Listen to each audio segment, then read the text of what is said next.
Okay, I just thought it would be fun to share some of our favorite read alouds over the years, and I have a variety of books here that I'm excited to share with you.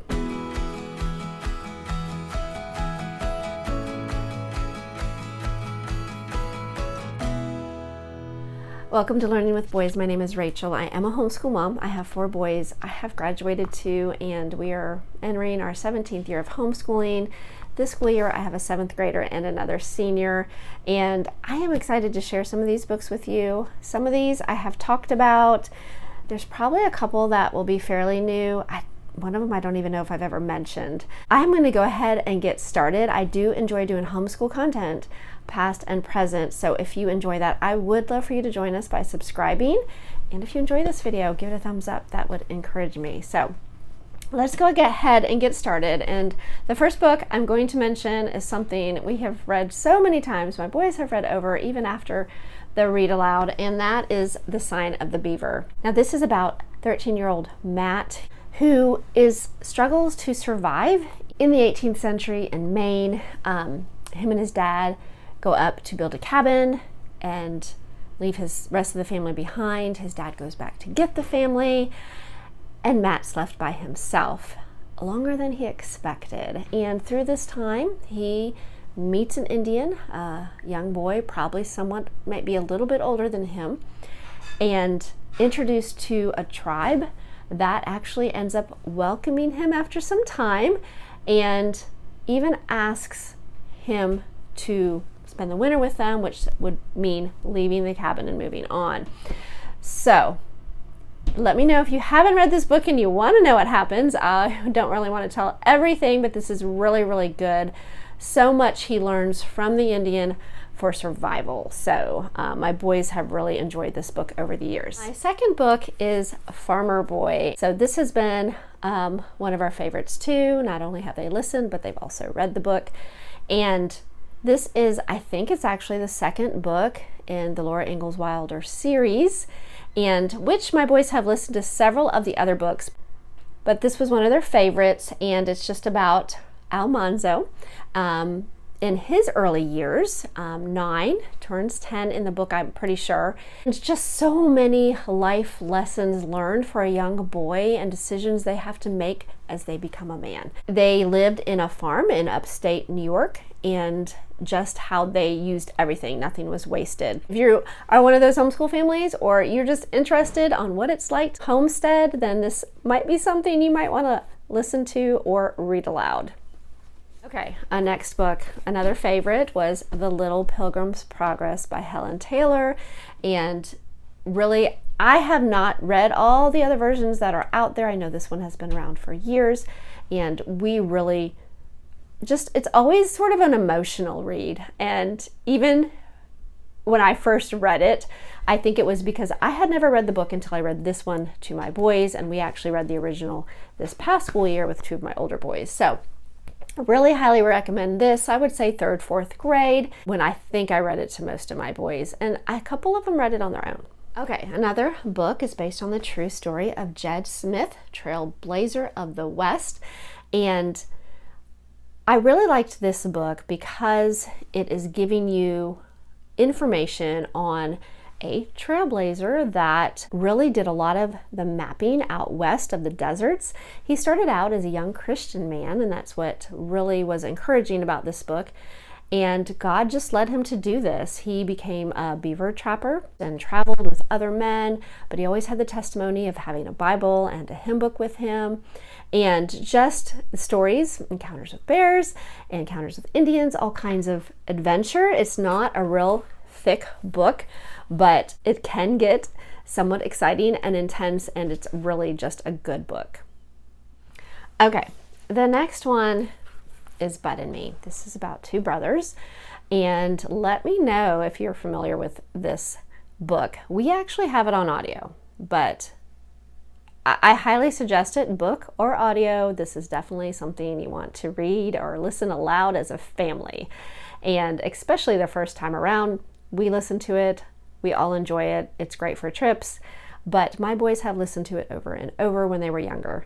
So it is about 2 boys early 1900s, 1905, through all the way through 1911, I think, 5 and 9.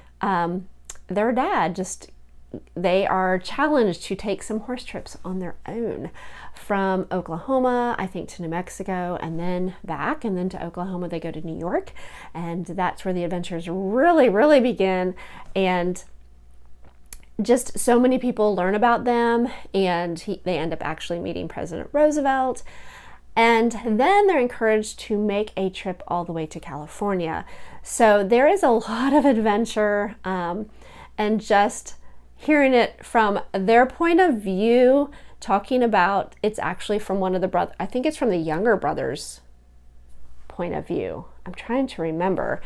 But so he's telling the story, and there's just a lot of neat things to learn about even in that era of history, because they end up getting their first car, all that type of thing. So really just great adventures for a young boys. For us, I think girls would enjoy it too, because I enjoyed it.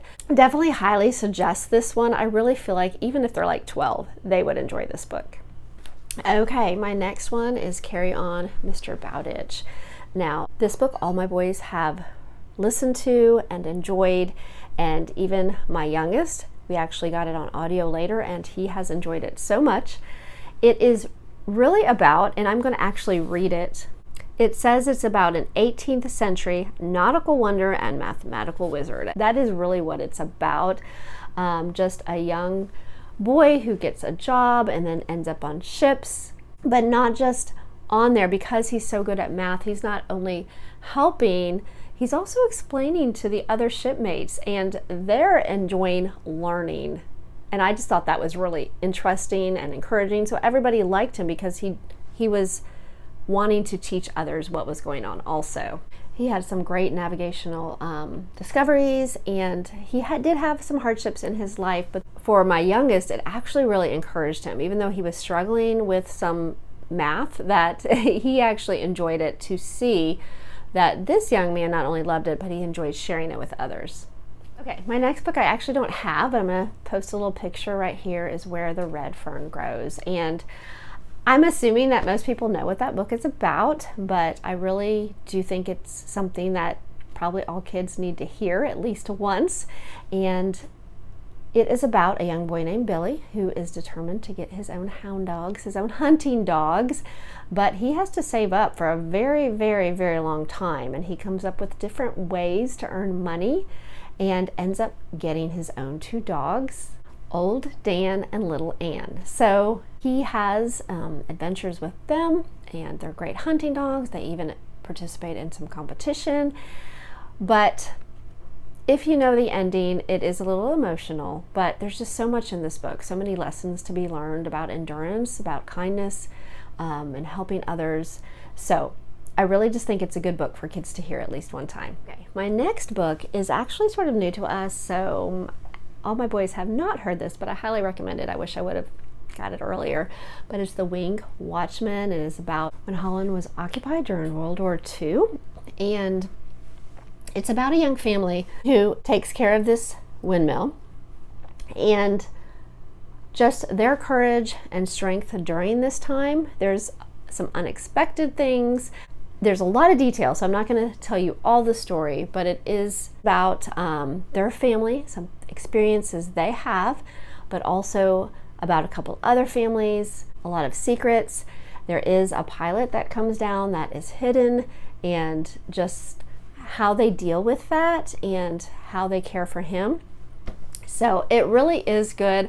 I feel like when you read this book, you know, some books you read and you sort of predict what's going to happen, but this book is really, really good. It's not like that. You are always like, wow, I wasn't expecting that. So I really highly suggest this book, The Winged Watchman. Okay, the next book is a true story, Alone, Not Alone, based on 2 sisters.